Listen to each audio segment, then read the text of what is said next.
আসসালামু আলাইকুম ওয়া রাহমাতুল্লাহি ওয়া বারাকাতুহু। ইন্নাল হামদালিল্লাহি রাব্বিল আলামিন ওয়াস সালাতু ওয়াস সালামু আলা রাসূলিহিল কারীম আম্মা বা'দ। সম্মানিত দর্শক শ্রোতা, আমন্ত্রণ জানাচ্ছি দারুস সুন্নাহ ইন্টারন্যাশনাল মাদ্রাসা নিবেদিত আলোকিত রমজান অনুষ্ঠানে। দর্শক, আজ আমরা কথা বলবো যাকাতের বিধান নিয়ে। এ বিষয়ে যারা কথা বলবেন, আমাদের সাথে আছেন আপনাদের সকলের পরিচিত মুখ, বিশিষ্ট মিডিয়া ব্যক্তিত্ব, ঢাকা বিশ্ববিদ্যালয়ের ইসলামী ইসেজ বিভাগের সম্মানিত সহযোগী অধ্যাপক ডক্টর মাসুম বাকিবিল্লাহ স্যার। আসসালামু আলাইকুম ওয়া রাহমাতুল্লাহ। আমাদের সাথে আরও আছেন আপনাদের সকলের পরিচিত মুখ, তরুণ আলেমী দ্বীন, ময়মনসিংহ গার্লস ক্যাডেট কলেজের সম্মানিত প্রভাষক হযরত মাওলানা নাজমুল হাসান জুন্নুন। আসসালামু আলাইকুম ওয়া রাহমাতুল্লাহ। ওয়ালাইকুম সালাম ওয়া রাহমাতুল্লাহি ওয়া বারাকাতুহু। দুজনকে স্বাগত আমাদের স্টুডিওতে। আপনাকেও ধন্যবাদ আমাদেরকে আমন্ত্রণ জানানোর জন্য। আলহামদুলিল্লাহ। সুপ্রিয় দর্শক শ্রোতা, আমরা প্রাজ্ঞ বিজ্ঞ দুইজন আলোচকের সাথে পরিচিত হয়ে নিলাম। আল্লাহ সুবহানাহু ওয়া তাআলা আমাদের উপর যে কটা বিধানকে ফরজ করে দিয়েছেন, তার মধ্যে অন্যতম হচ্ছে যাকাতের বিধান। আমরা সেই যাকাত নিয়ে আলোচনা শুনব। শুরুতে যাচ্ছি আমাদের প্রিয় স্যার ডক্টর মাসুম বাকিবিল্লাহ আপনার কাছে। যাকাতের বিধান নিয়ে আপনি কথা বলবেন। আলহামদুলিল্লাহি রাব্বিল আলামিন ওয়াস সালাতু ওয়াস সালামু আলা আশরাফিল আমবিয়া ওয়াল মুরসালিন ওয়া আলা আলিহি ওয়া আসহাবিহি আজমাইন। আপনি খুব চমৎকার বলছিলেন আসলে মুমিন ব্যক্তির জন্য, মুসলমানদের জন্য আল্লাহ রাব্বুল আলামিন যে কয়েকটি ফরজ কাজ দিয়েছেন অত্যন্ত গুরুত্বপূর্ণ, তার মধ্যে যাকাত অন্যতম একটি। ইসলামের ৫টি ব্যানার মধ্যে এটি একটি। তো এই যাকাতের ব্যাপারে কিন্তু আল্লাহ রাব্বুল আলামিন কোরআন মাজিদে এতবার বলেছেন যে যেখানে উনি সালাতের কথা বলেছেন, অধিকাংশ ক্ষেত্রেই পাশাপাশি যাকাতের কথা উল্লেখ করেছেন। তিনি বলেছেন, ইয়া আইয়ুহাল্লাযিনা আমানু আকিমুস সালাতা ওয়া আতুজ যাকাতা ওয়ারকাউ মা'আর রাকিনিন। তোমরা নামাজ আদায় করো, পাশাপাশি যাকাতও আদায় করো এবং রুকুকারীদের সাথে রুকুকারী হিসেবে হয়ে যাও। শুধু তাই নয়, তিনি আরেক জায়গায় বলেছেন, ওয়া ফি আমওয়ালিহিম হাক্কুন লিস-সাইলি ওয়াল মাহরুম। অর্থাৎ বিত্তশালী যারা সম্পদশালী, তাদের সম্পদের মধ্যে এই দারিদ্র মানুষের একটা হক কিন্তু আছে, অধিকার আছে। শুধু তাই নয়, তিনি আরেক জায়গায় বলেছেন, ফাতুরাদ্দু ইলা ফুকারাহিম তুখাযু মিন আগনিয়াহিম ফাতুরাদ্দু ইলা ফুকারাহিম। অর্থাৎ তোমাদের মধ্যে যারা বিত্তশালী থাকবে, যারা সম্পদশালী হবে, তাদের থেকে একটা অংশ সম্পদ নাও, গ্রহণ করো এবং ওইটা দারিদ্র ব্যক্তি যারা আছে তাদের মধ্যে বিলিয়ে দাও। ইবাদত হচ্ছে দুই রকমের। একটা হচ্ছে আপনার শারীরিক ইবাদত, আরেকটা হচ্ছে বদনী ইবাদত। অর্থাৎ বদনী ইবাদত এবং মালি ইবাদত। একটা হচ্ছে শরীর দিয়ে করতে হয়, আরেকটা হচ্ছে সম্পদ দিয়ে করতে হয়। আল্লাহ রাব্বুল আলামিন দুইভাবেই আমাদের যে ডেডিকেশন, সাবমিশন সেটি কিন্তু চান। অর্থাৎ আমরা যখন সালাত আদায় করি, তখন আমরা শারীরিকভাবে কসরতের মাধ্যমে, পরিশ্রমের মাধ্যমে আল্লাহর সামনে নিজেকে সঁপে দেই। পাশাপাশি মানুষের সবচাইতে বেশি মোহ কাজ করে দুনিয়ার সম্পদের প্রতি। আল্লাহ বলেন যে আমার নৈকট্য হাসিল করতে গেলে, সন্তুষ্টি অর্জন করতে গেলে, জান্নাতি মানুষ হতে গেলে কিন্তু ওই যে সম্পদের মোহ, ওইটাও ত্যাগ করে আমার দেওয়া বিধান অনুযায়ী আমি যে সমস্ত সেক্টর নির্ধারণ করে দিয়েছি, সেই সমস্ত সেক্টরে এই একটা নির্দিষ্ট অংশ দেওয়ার মাধ্যমে কিন্তু আমি আল্লাহর হুকুম পালন করবে।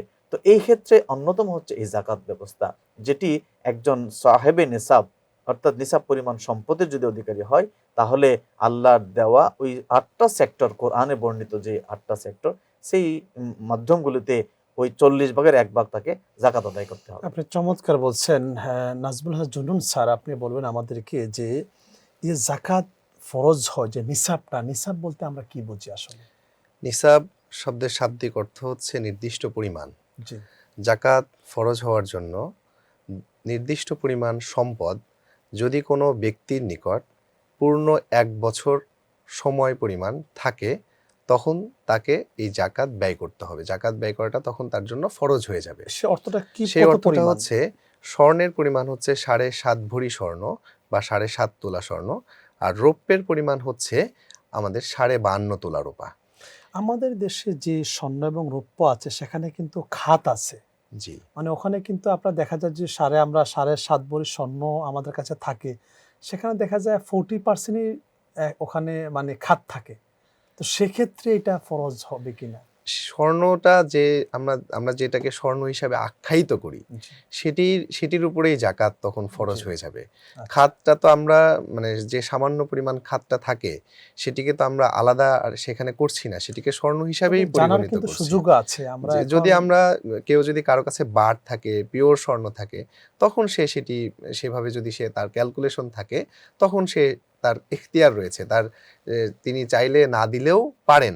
কিন্তু স্বাভাবিকভাবে আমি যদি এটাকে স্বর্ণ হিসাবেই জানি, আমার কাছে তো আর আলাদা ওই করে জানা পরিমাণ নেই, টাকা দিয়ে কিন্তু আমরা ক্রয় করেছি। ক্রয় করেছি, তখন আমি সেটাকে 7.5 ভরি স্বর্ণ এবং 52.5 তোলা রৌপ্য, ওই পরিমাণ যদি থাকে, অথবা ওই পরিমাণ অর্থ যদি আমার কাছে থাকে নির্দিষ্ট 1 বছর, যেমন হয়তো আজকে মাহে রমজান মাসের আজকের যে দিনটা আমরা বসছি এখানে, নির্দিষ্ট মাস, আরবি মাস, নির্দিষ্ট সময় এবং ডেট আমাদের নোট করে রাখতে হবে যে আজকের দিনে বিকাল 5টা পর্যন্ত আমার কাছে এই পরিমাণ, বা আমার কাছে প্রায় 10 লক্ষ টাকা বা 15 লক্ষ টাকা আমার কাছে আছে, এবং আগামী বছর যদি এই দিনে ওই বিকাল 5টার ভিতরে আমার কাছে ওই পরিমাণ টাকা থাকে, তাহলে আমি 40 ভাগের 1 ভাগ বা 2.5% জাকাত আমি দেব। যদি শুধু স্বর্ণের মালিক হই, আমার কাছে আর অন্য কোনো ধরনের কোনো সম্পদ নেই, আমার কাছে শুধু 5 ভরি স্বর্ণই আছে, তখন আমার উপর কিন্তু জাকাত ফরজ হবে না। কিন্তু আমার কাছে 7.5 ভরি স্বর্ণ নেই, কিন্তু 5 ভরি স্বর্ণ আছে, আবার কিছু টাকাও আছে, তখন আমাকে হিসাব করতে হবে যে 7.5 তোলা স্বর্ণের, 7.5 ভরি স্বর্ণের মূল্য অনুযায়ী জাকাত হয় কিনা। কিন্তু বেশিরভাগ ফুকাহায়ে কেরাম যেহেতু রূপার মূল্য কম, রূপার মূল্য অনুযায়ী জাকাত দিলে দরিদ্র ব্যক্তিরা বেশি উপকৃত হবেন, এবং যে ব্যক্তি জাকাত দেন তিনিও ইহতিয়াতান, তিনিও সতর্ক থাকতে পারবেন যে তার উপর কোনো গুনাহ হয়ে গেল না। সেজন্য আমাদেরকে যখন একাধিক রকমের সম্পদ থাকবে, কিছু ব্যবসায়িক সম্পদ থাকতে পারে, শেয়ার বাজারে আমার কিছু ইনভেস্টমেন্ট করা থাকতে পারে, এই যে নানা ধরনের নানামুখী আমরা সম্পদের মালিক হই, সেক্ষেত্রে আমাদের উচিত যে রূপার মূল্য হিসাব করা। বর্তমান বাজার দর অনুযায়ী মোটামুটি 2,10,000 থেকে 20,000 টাকা হলেই আমাদের দেশে যে প্রচলিত সাধারণ স্বর্ণ আছে সেই অনুযায়ী একজন ব্যক্তির জাকাত আসলে ফরজ হয়ে যায়। আপনি চমৎকার বলছেন। স্যার, আপনি আমাদেরকে বলবেন যে কোন কোন সম্পদের উপরে জাকাত ফরজ হয়? জাকাত ফরজ হওয়ার যে মাধ্যম আল্লাহ রসুল থেকে এসছে, সেটি হচ্ছে প্রথম হচ্ছে স্বর্ণ এবং রূপা। পাশাপাশি মানুষের যে ব্যবহার্য যে বিষয়াবধি আছে, ব্যবহার্য গৃহস্থালী, ব্যবসা প্রতিষ্ঠান, তো এই ব্যবহারের জিনিসপত্র ছাড়া তার বাকি যে সম্পত্তি থাকবে, অতিরিক্ত সম্পত্তি, সেটি ব্যবসায়িক উদ্দেশ্যে যদি হয়ে থাকে, সেই ক্ষেত্রে ওই ব্যবহারের সম্পত্তির বাহিরের অংশের উপর তার জাকাত ফরজ হবে।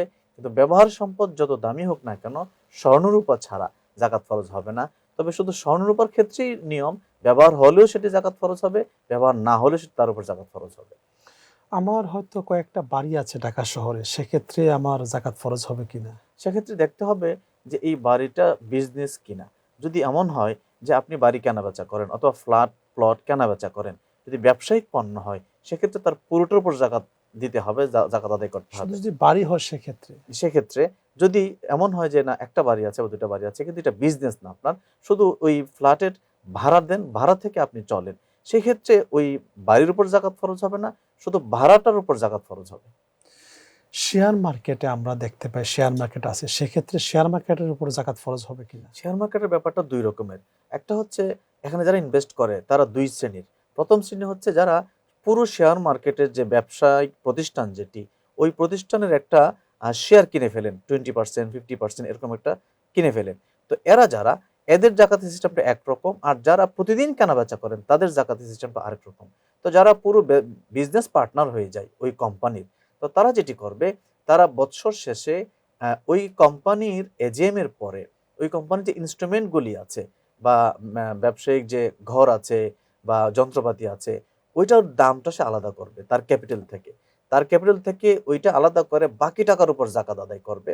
আর যারা প্রতিদিন কেনাবেচা করে, প্রতিদিন বিক্রি করেন, 2 দিন 3 দিন পর দাম বাড়লো, সে বিক্রি করে দিল, তারা যেটি করবেন, তারা ওই যন্ত্রপাতি বাদ দিবেন না, বরং পুরো টাকাটা যেটা ইনভেস্ট করেছেন তার পুরোটার উপরে জাকাত আদায় করবেন। স্যার, আপনি চমৎকার বলছেন, আপনার কাছে আমি আবারও আসবো। স্যার, আপনার কাছে জানতে চাই যে প্রভিডেন্ট ফান্ডের উপর জাকাত ফরজ হবে কিনা, আপনার কাছে জানবো তুমি বিরতির পর। সুপ্রিয় দর্শক শ্রোতা, আমরা খুবই গুরুত্বপূর্ণ আলোচনা শুনছিলাম। আপনারা দেখছেন দারুস সুন্নাহ ইন্টারন্যাশনাল মাদ্রাসা নিবেদিত আলোকিত রমজান। নিশ্চিত ছোট্ট একটি বিরতি, ফিরছে কিছুক্ষণের মধ্যে ইনশাআল্লাহ।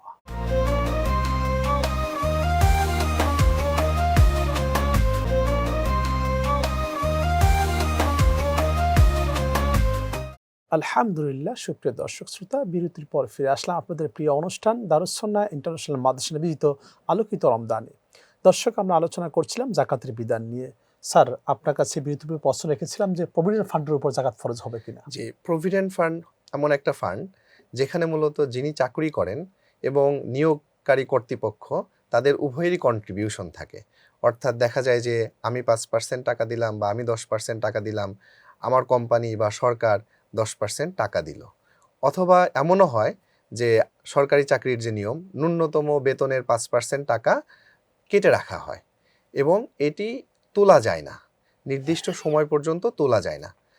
জাকাত ওই সম্পদগুলির উপরেই ওয়াজিব, ওই সম্পদগুলির উপরেই জাকাত ফরজ যে সম্পদগুলির উপর পূর্ণ মালিকানা রয়েছে। কিন্তু প্রভিডেন্ট ফান্ডের উপরে তো আমার পূর্ণ মালিকানা নেই, আমি চাইলেই টাকাটা তুলে ফেলতে পারি না। তাই প্রভিডেন্ট ফান্ডের উপরে আসলে জাকাত ফরজ নয়। কিন্তু নির্দিষ্ট চাকরির মেয়াদের পরে, সরকারি চাকরির ক্ষেত্রে সেটি 25 বছর, বিভিন্ন কোম্পানির চাকরির ক্ষেত্রে সেটি বিভিন্ন রকম হতে পারে। নির্দিষ্ট চাকরির মেয়াদের পরে প্রভিডেন্ট ফান্ডের উপর পূর্ণ মালিকানা প্রতিষ্ঠিত হয়। আপনি চাইলে প্রভিডেন্ট ফান্ডের সম্পূর্ণ টাকাটা আপনি তুলে ফেলতে পারেন, কোম্পানি বা সরকার আপনাকে আর কিছুই বলবে না। তখন অবশ্যই আপনাকে প্রভিডেন্ট ফান্ডের উপরে জাকাত দিতে হবে। আমরা অনেকেই ব্যাংকে বিভিন্ন রকম আমরা কিন্তু ডিপোজিট করি। জি, তো এই ডিপোজিটের উপরে আমাদের জাকাত ফরজ হবে কিনা? ডিপোজিটের উপরে জাকাত ফরজ হবে। কারণ হচ্ছে ডিপোজিটটা আমি যখন করেছি আমার সম্পূর্ণ নিজের ইচ্ছায় করেছি, এটির উপর আমার পূর্ণ মালিকানা রয়েছে। আমি যখন ইচ্ছা আমি ব্যাংকে যেয়ে অ্যাপ্লিকেশন দিয়ে আমি কিন্তু কি করতে পারি, আমার টাকাটা তুলে ফেলতে পারি। ডিপোজিটটা 2 ধরনের হতে পারে। একটা হচ্ছে ফিক্সড ডিপোজিট, আমি 5 লাখ টাকা ব্যাংকে জমা রাখলাম, সেক্ষেত্রে 1 বছর পূর্ণ হয়ে গেলে আমাকে অবশ্যই জাকাত দিতে হবে। আর আরেকটা হচ্ছে আমি মাসে মাসে একটা অ্যামাউন্ট আমি ব্যাংকে রাখলাম, সেক্ষেত্রে আমাকে কি করতে হবে, 1 বছর আগে আমি কত টাকা রেখেছিলাম আবার হিসাব করতে হবে যে পরের বছরে আমার কত টাকা থাকলো। অর্থাৎ আমি প্রথম বছরের শুরুতে ওই ডিপোজিটের যে অংশটা হয়েছে, যেটার 1 বছর পূর্ণ হয়েছে, মেয়াদ পূর্ণ হয়েছে, সেটার উপরেই আমাকে জাকাত দিতে হবে। বছরের মাঝখানে আমি যে টাকাগুলো রেখেছি সেগুলোর উপরে আমার আসলে জাকাত দেওয়ার ডক্টর প্রয়োজন মাসুম নেই। বিল্লাহ স্যার, আপনি বলবেন আমাদেরকে একটু যে আমাদের অনেকে কালোবাজারি করে, অনেকে সুদ খায়, ঘুষ খায়, বিভিন্ন রকম মানুষকে ঠকিয়ে আমরা প্রচুর টাকার মালিক হয়েছি, যেটাকে আমরা কালো টাকা বা হারাম টাকা বলতে পারি। ওইটার উপরে জাকাত ফরজ কিনা বা জাকাত দেওয়া যাবে কিনা? দেখুন, জাকাত আদের অন্যতম শর্ত হচ্ছে সম্পদের উপর বৈধ মালিকানা প্রতিষ্ঠিত থাকা। তো হারাম মাল যেটি বা অবৈধ পদ্ধতিতে পন্থায় যে সম্পদ অর্জিত হয়, এই ক্ষেত্রে ইসলামী শরিয়ার যে বিধান, শরিয়া বলছে যে এই মালের মালিকই তিনি না, অর্থাৎ ইসলাম এই সম্পদের মালিকানাই তাকে দিচ্ছে না। তো যেহেতু সম্পদের মালিকানাই দিচ্ছে না তাকে, সুতরাং ওই টাকার উপর জাকাত আদায়ই হবে না। আদায় যদি করেও সেটা আদায় হবে না, বরং ওই সম্পদ যিনি অরিজিনাল মালিক তার কাছে ফিরিয়ে দিতে হবে। ওই টাকা তো আমি খাচ্ছি, পড়ছি, দেশ বিদেশে ঘুরছি, সব করছি, তাতে কি হবে? তাতে গুনাহগার হবে সে। হারাম মালে উচিত হবে যিনি যার থেকে নিয়ে আসছেন, যেভাবে হোক অন্যায় পথে, সেটি তাকে ফিরিয়ে দেওয়া। গুনাহগার হবে, কিন্তু তার উপর কোনো জাকাত আদায় হবে না, যেহেতু এটার উপর তার মালিকানা নেই। নাজমুল জুন্নুন স্যার, আপনি বলবেন যে ঋণগ্রস্ত ব্যক্তির উপর জাকাত ফরজ কিনা? প্রথমত ঋণ 2 প্রকার হতে পারে। জি, একটা হচ্ছে আমি 20 লাখ টাকার মালিক, আমি 5 লাখ টাকার ঋণ আছে আমার। ঋণের সম্পদটা বাদ দিয়েও আমার কাছে নিসাব পরিমাণ সম্পদ রয়ে গেছে, তখন আমার উপরে জাকাত ফরজ হবে। অর্থাৎ আমাকে তখন ওই যে ঋণের সম্পদটা বাদ দিয়ে আমার কাছে যে সম্পদ রয়েছে সেই সম্পদের উপর আমাকে জাকাত দিতে হবে। আমার একটা কোম্পানি আছে, সেখানে আমার হয়তো 1 কোটি টাকা সেখানে আমার ইনভেস্ট আছে। জি, তো আমি এটাকে বড় করার জন্য আরও 5 কোটি টাকা আমি ঋণ করে আমার কোম্পানিকে বড় করলাম। সেক্ষেত্রে তো আমি এখন অনেক ঋণ হয়ে গেছে। না, কোম্পানিতে যেটা করছি আমরা, আমার তো 5 কোটি টাকার সম্পদ যেটা আমি ঋণ করে আমি ইনভেস্ট করেছি, সেই সম্পদটা তো আসলে আমার কাছে রয়ে গেছে। হ্যাঁ, এখন আমরা যখন ইনভেস্টমেন্ট করি, ইনভেস্টমেন্টগুলো আসলে আমাদের দুই প্রকার হবে। স্থবির সম্পদ, যে আমাদের যত ধরনের ইনফ্রাস্ট্রাকচার, এক সহজ কথায় বললে যেগুলোকে আমরা ইস্টাবলিশ করি, আমাদের বিল্ডিং, যন্ত্রপাতি, এগুলোর উপর আসলে জাকাত ফরজ হয় না। কিন্তু যেগুলো আমাদের বস্তুগত, যে জিনিসগুলো আমাদের কাছে রয়ে যায়, যেগুলো আমরা ক্রয় বিক্রয় করি, যে মেইন প্রোডাক্ট, সেটার উপরে জাকাত ফরজ হবে। যেটি আপনি বলছিলেন জি, যে একটা বাড়ি সেটা ভাড়া দেওয়া হয়, অর্থাৎ সেটা কিন্তু এখন তখন একটা বিল্ডিং, তখন আর এটা জাকাত, এটার উপরে জাকাত হবে না, ভাড়ার উপরে জাকাত হবে। কিন্তু বাড়ি যদি আমি বিক্রি করি, অর্থাৎ বাড়িটাই তখন আমার প্রোডাক্ট, বিজনেস হয়ে গেছে, বিজনেস, বাড়িটাই আমার প্রোডাক্ট, তখন কিন্তু সেটার উপরে আমাকে কি করতে জায়গা হবে, এবং বিল্ডিং পুরোটার উপরে কিন্তু আমার জাকাত দিতে আমি হবে। একটা মেশিনারিজ কিনলাম যেটির দাম 5 কোটি টাকা, সেই মেশিন দিয়ে আমি একটা প্রোডাক্ট বানাবো, তখন ওই মেশিনের উপর জাকাত ফরজ হবে না। কিন্তু আমি এই মেশিনগুলোই ক্রয় বিক্রয় করি, তখন ওই মেশিনগুলোর মূল্য হিসাব করে আমাকে জাকাত দিতে হবে। চমৎকার বলছেন ডক্টর মাসুম বাকিবিল্লাহ। দামি গাড়ি আমরা চড়ি, এই যে দামি আমার একটা গাড়ি হলে চলে, দেখা যায় আমি কোটি কোটি টাকা দিয়ে কয়েকটা গাড়ি কিনেছি, আমার পরিবারের লোক হলো 4 জন, গাড়ি আমার 8টি গাড়ি আমি কিনেছি এবং খুব দামি দামি, সেক্ষেত্রে তার বিধানটা কি হবে? এখন জাকাতের বিধান হচ্ছে যে তার যে ব্যবহারের সম্পদ, স্বর্ণরূপা ছাড়া বাকি ব্যবহারের সম্পদ যত দামি হোক না কেন, ব্যবহার সম্পদের উপর জাকাত ফরজ হবে না। এখন গাড়ি যেটি, এটি কিন্তু ব্যক্তির বাহন, আগে সেটি ছিল না, এখন গাড়ি আসছে। আগে ঘোড়া ছিল, গরু ছিল, বিভিন্ন ধরনের ছিল, কিন্তু এখন সেটি গাড়িতে রূপান্তরিত হয়েছে। এখন এই গাড়ি যত দামি হোক না কেন, সেটি তার উপর জাকাত ফরজ হবে না, যদি না সেটা ব্যবসায়িক পণ্য না হয়। যতক্ষণ পর্যন্ত যদি গাড়িটাই তার ব্যবসায়িক পণ্য হয়, যে গাড়ি কেনা বেচা করেন, সেক্ষেত্রে ওই পণ্যের উপর জাকাত ফরজ হবে। কিন্তু ব্যবহারের জন্য তিনি বাহন 1টা 2টা 3টা বিভিন্ন হতে পারে সেটি, এবং অনেক দামের হতে পারে, তার উপর জাকাত ফরজ হবে না। পাশাপাশি ব্যবহারের আরো অনেক জিনিস থাকতে পারে, যেমন ধরুন খুব দামি গহনা, সেটি ডায়মন্ডের হতে পারে, তো ডায়মন্ডের গহনার উপরও জাকাত ফরজ হবে না, যেহেতু সেটি ব্যবহারের জিনিস, শুধু স্বর্ণরূপা ছাড়া বাকি ব্যবহারের যত দামি হোক না কেন সেটির উপর জাকাত আদায় করা লাগবে। আমরা আমাদের যারা সহধর্মিণী আছেন, অনেকের দেখা যায় ওনার কোনো ইনকাম নাই, কিন্তু ওনার 7.5 ভরি স্বর্ণ বা 52.5 ভরি রূপা তার আছে, সেক্ষেত্রে ওনার যে জাকাতটা সেটা উনি দিবেন না ওনার স্বামী দিবেন? না, জাকাত শুধু না, বরং ইসলামের প্রত্যেকটি ইবাদত হচ্ছে ব্যক্তির উপর, ব্যক্তি তার জন্য দায়ী থাকবে। কুল্লুকুম রাইন ও কুল্লুকুম মাসউলুন আন রাইয়াতিহি, নবীজি বলেছেন। সুতরাং প্রত্যেকেই তার দায়িত্ব বহন করবে। এক্ষেত্রে যদি মালিকানা থাকে স্ত্রীর উপর, এটার পরিপূর্ণ মালিকানা, তাহলে দায়িত্ব স্ত্রীর। যদি সেক্ষেত্রে এমন হয় যে স্বামী তার পক্ষ থেকে আদায় করে দিচ্ছে, স্বতঃস্ফূর্তভাবে আদায় হবে, কিন্তু স্বামী যদি না দেয়, তাহলে ওই স্ত্রী গুনাহগার হবে। স্বর্ণের জাকাত তো স্বর্ণই হবে। এখন আমার একটা অথবা আমার যে আমার গলার হার আছে বা আমার কানের দুল আছে বা হাতের চুড়ি আছে, সবটা মিলেই কিন্তু আমার 7.5 ভরি স্বর্ণ। তো এক্ষেত্রে তো আমাকে ওই 40 ভাগের 1 ভাগ দিতে হবে। এখন যদি আমি অর্থ দেই, সেক্ষেত্রে আমার জাকাত আদায় হবে কিনা? জাকাত আদায় হবে। সেক্ষেত্রে 7 ভরির ক্ষেত্রে যেটি খেয়াল করবেন ওই স্ত্রী, যে অর্থ তার কাছে নাই, তো তিনি সেখান থেকে যদি 40 ভাগের 1 ভাগ করতে পারেন, ক্যালকুলেট করতে পারেন, সেক্ষেত্রে স্বর্ণ দিলে জাকাত আদায় হবে, বা তারটা সেটা বিক্রি করে যদি অর্থ দেয়, সেটিও আদায় হবে বর্তমান বাজার মূল্য অনুসারে। বর্তমান বাজার মূল্য অনুসারে। কিন্তু দেখা গেল যে ওই অংশটি বিক্রি করার পরে তার আর 7 ভরি আর থাকলো না, সেক্ষেত্রে কিন্তু বিক্রি করে দেওয়ার পরে পরবর্তী বছর তার এটার উপর আর জাকাত ফরজ হবে না। দুজনকে অসংখ্য ধন্যবাদ আমাদেরকে সময় দেওয়ার জন্য। সুপ্রিয় দর্শক শ্রোতা, জাকাত অত্যন্ত গুরুত্বপূর্ণ একটি বিষয়। আমরা একটা চার্ট করে আমাদের কি কি সম্পদ আছে, আমাদের প্রভিডেন্ট ফান্ড, আমাদের শেয়ার বাজারে কি আছে, আমাদের ব্যাংকে কত টাকা আছে, নগদে, বিকাশে, রকেটে, আমার বাসায় কি আছে, আমার কোথায় কি বিজনেসে, কোথায় ফ্ল্যাট আছে, কোথায় বাড়ি আছে, পুরো একটা লিস্ট করে যদি আমরা লিখে রাখতে পারি যে জাকাত কোনটাতে আছে কোনটাতে নাই, ভালো একজন আলেমকে দেখিয়ে সঠিকভাবে আমরা যেন জাকাত আদায় করতে পারি, আল্লাহ তাআলা সেই তৌফিক দান করুক। দর্শক, আজ বিদায় নিচ্ছি, দেখা হবে আগামীকাল একই সময় একই অনুষ্ঠানে। সকলে ভালো থাকবেন, আল্লাহ হাফেজ।